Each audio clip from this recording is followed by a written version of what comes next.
El estudio y la comprensión del signo es muy importante para el manejo de la teoría lingüística. Saussure define el signo como el resultado de una combinación de dos componentes que son el significante y el significado. El significante se refiere a la imagen acústica, es decir, a palabras y a la expresión compuesta de sonidos que al agruparse forman las llamadas palabras.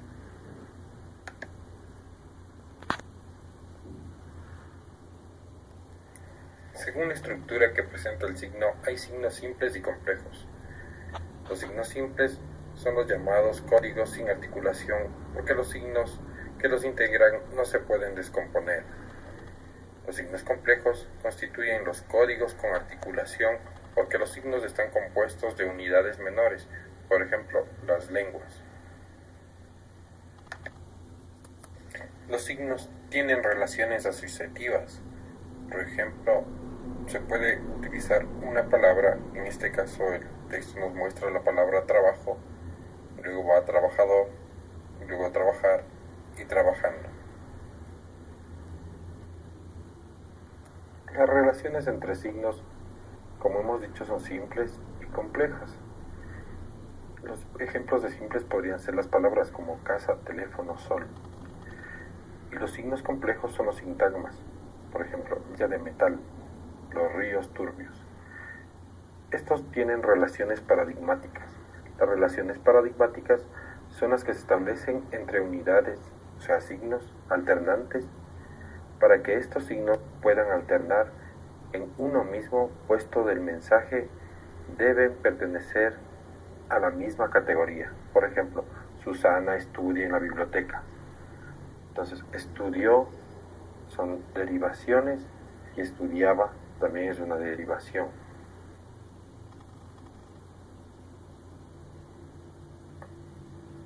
Las relaciones sintagmáticas se establecen entre unidades coexistentes en un mismo enunciado. Por ejemplo, la relación de concordancia entre sujeto y verbo. José, sujeto, juega, verbo en el patio, predicado. Hay una relación de concordancia entre el sujeto y el verbo. José juega en el patio. Saussure amplía la posibilidad de análisis y comprensión de una lengua, como es el caso de las derivaciones. Ellas permiten identificar los componentes, o sea, la raíz y afijos, y los respectivos significados y significaciones.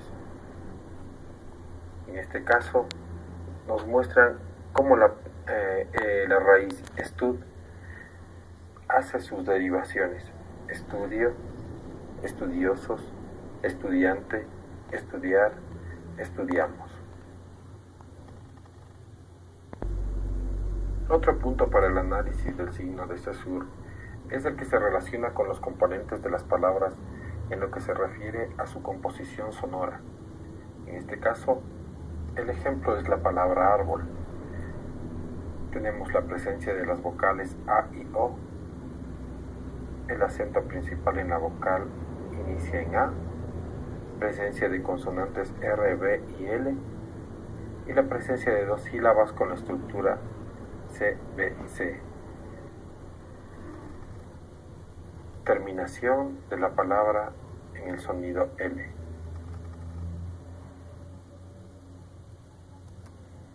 Otro nivel de análisis es el del significado de la palabra tal como es entendida por sus hablantes naturales y no solo por lo que se registra en el diccionario.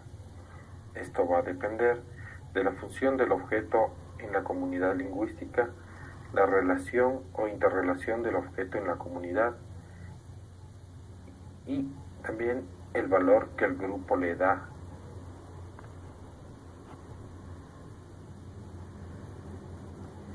El signo en la propuesta de análisis MAC.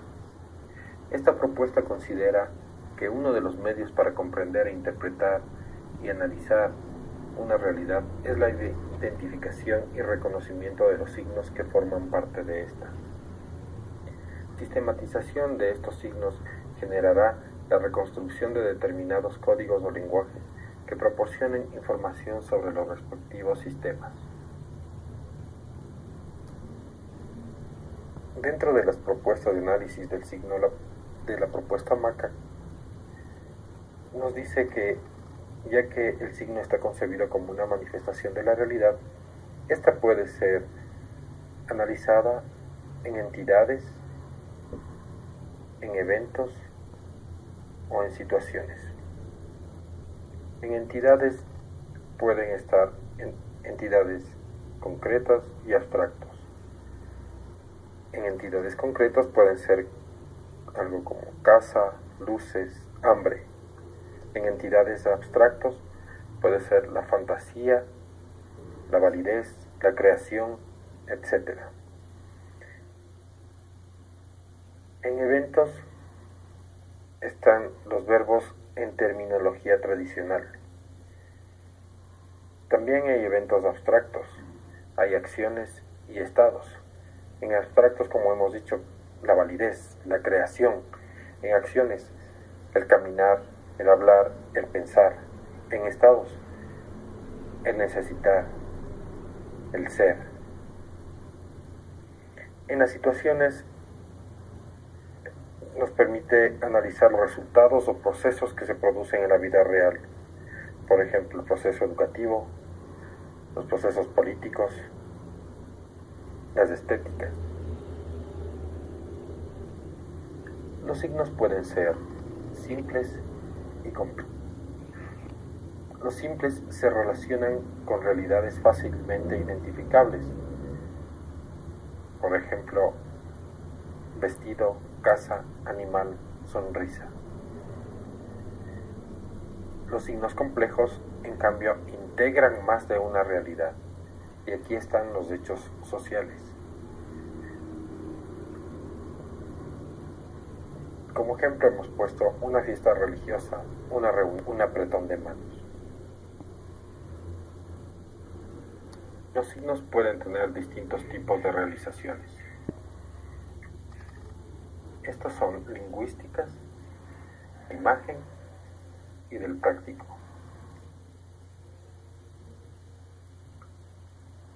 Sus expresiones lingüísticas pueden ir reflejadas en palabras, frases y oraciones. Los signos pueden representarse de manera distinta de acuerdo con los lenguajes que se tratan.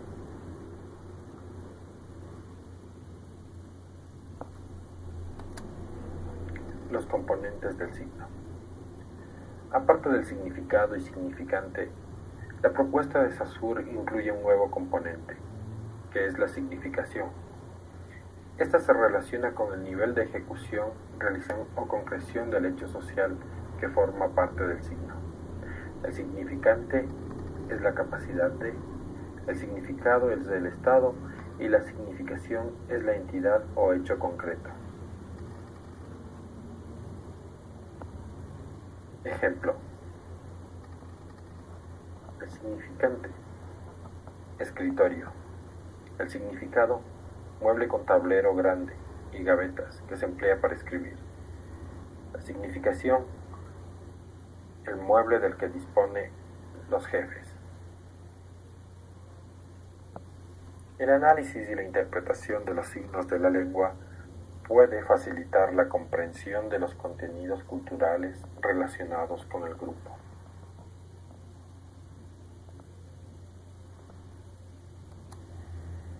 El concepto de universales en lingüística fue introducido por Boethius 460 después de Cristo. Sus estudios en Roma y adjunto con sus estudios sobre Aristóteles discute la naturaleza de significados de palabras comunes que existen en todas las lenguas. Las palabras serían hombre, bien, mal, mortal, etc. Esta visión trata de determinar universales bajo el supuesto de que existen conceptos como los anteriores que son para todas las lenguas. Ejemplo, hay lenguas en las que existe bien y no bien, sin que se encuentre presente el concepto mal. Una teoría propuso la relación de significado-verdad, en el que las palabras son consideradas de manera aislada, es decir, fuera del contexto. Esta fue analizada por medio de la gramática medieval, su definición de partes de la lengua, nombre y verbo.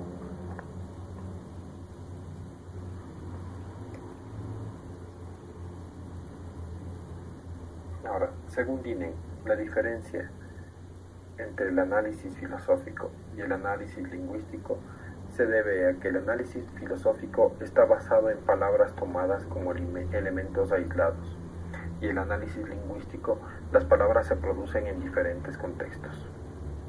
Por ejemplo, en mañana me voy de viaje a Colombia, cada palabra aislada tiene un significado propio, pero todas están en combinación, forman mensaje como un significado único. En lo lingüístico, el ejemplo, la palabra casa en las oraciones tiene matices y significados distintos. No hay lugar como mi casa. La casa de los Pérez se incendió. La casa de comercio de la ciudad quebró.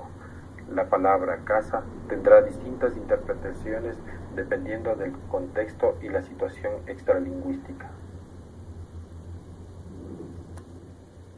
Para Brumfield, los elementos lingüísticos que se considera que deben ser universales pueden estar ausentes en lenguas muy cercanas a las que se puede tener acceso, y que la distinción entre nombres y verbos que se puede encontrar en unos y otros idiomas pueden faltar en otros. Para Aristóteles, nada universal es un ser, y que ningún universal es una sustancia. Esto significa que palabras como nombre, palabras como verbo, poseen un léxico o vocabulario de una lengua. Estas se derivan en entidades y acciones.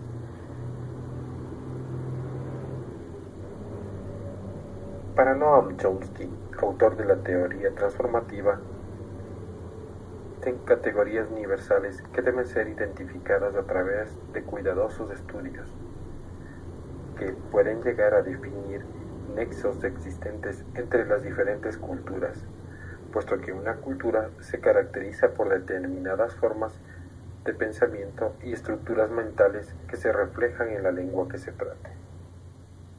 Chomsky distingue dos tipos de universales, los sustantivos y los formales.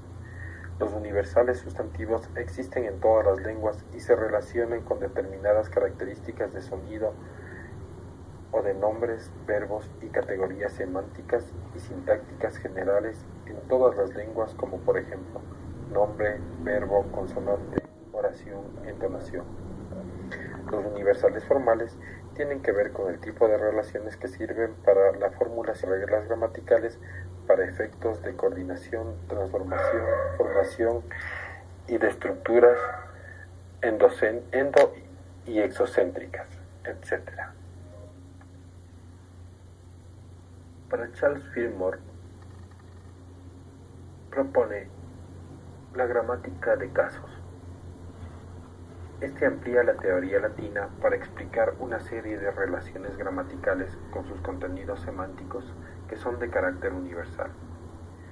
El caso o la serie de casos tienen un carácter universal, siendo los casos determinados o los específicos los que hacen las gramáticas particulares.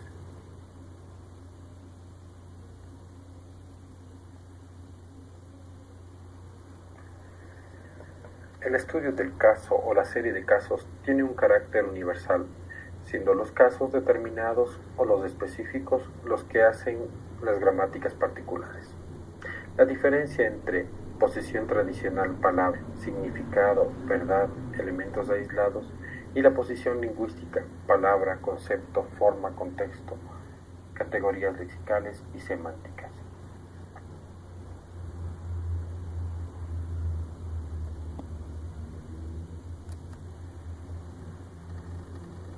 Esta teoría es aplicable a todas las lenguas del mundo, siendo su utilización un problema práctico al que debe enfrentarse un lingüista.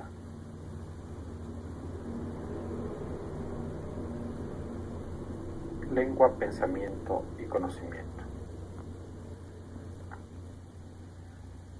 Aquí empezamos por decir la expresión Sin palabras no existe expresión lingüística. Con esto queremos decir que la lengua es la manifestación más obvia del pensamiento, ya que refleja lo que uno piensa. Gilson dice que saber de qué se habla y saber lo que se piensa es una sola cosa, porque la única manera de saber lo que se piensa es diciéndolo.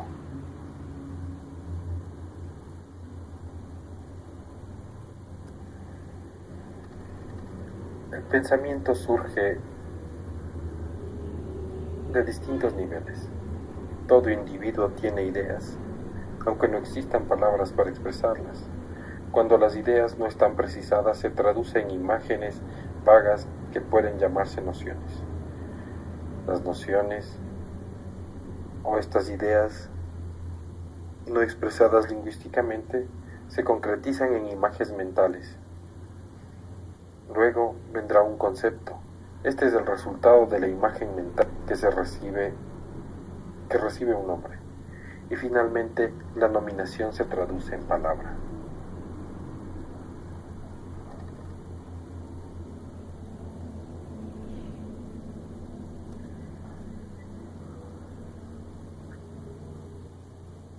Traducción e interpretación.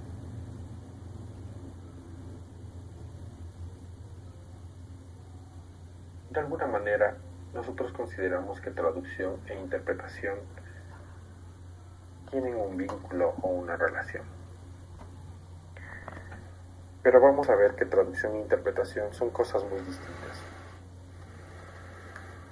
A pesar de que la traducción científicamente realizada se acerca a la interpretación, en la práctica suele reproducir ciertos contenidos de un texto en una lengua.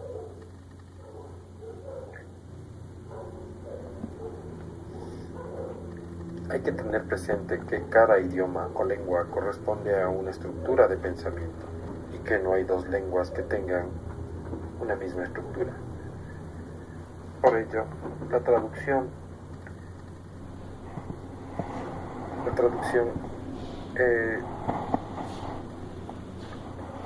muchas veces no refleja la estructura del pensamiento.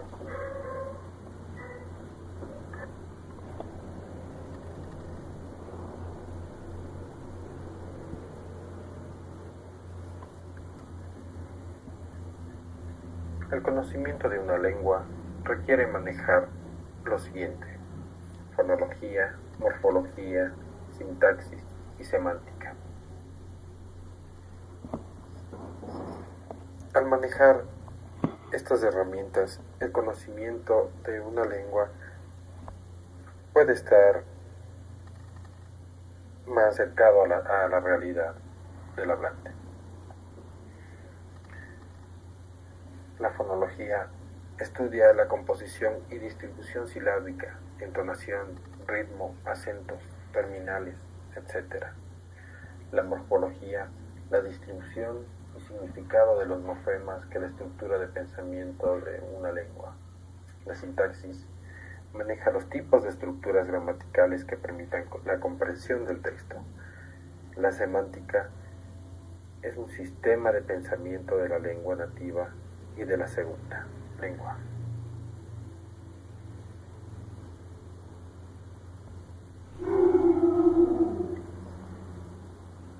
A más de conocer la fonología, morfología, sintaxis y semántica, es necesario prestar atención a la interferencia y al estilo. La interferencia de la lengua nativa sobre la segunda es uno de los problemas que pueden presentarse y pueden contribuir a que se cometan ciertos errores. En el estilo, en cambio, se requiere un conocimiento de las características de las dos lenguas, la forma literaria y el conocimiento del área o la materia que se trata.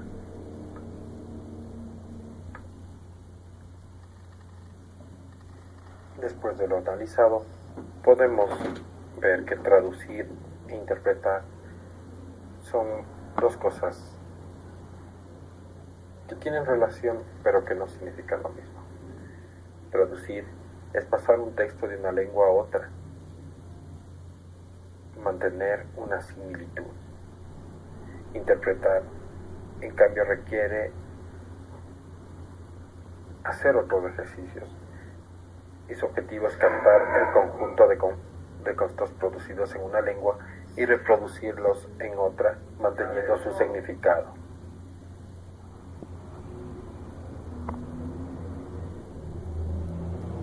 La interpretación tiene todos los términos de una lengua para ser analizados desde su propia perspectiva, sin dejar a un lado los referentes culturales que en ella se expresan. La traducción se opone a la interpretación. La traducción equipara realidades y la interpretación las define o las identifica.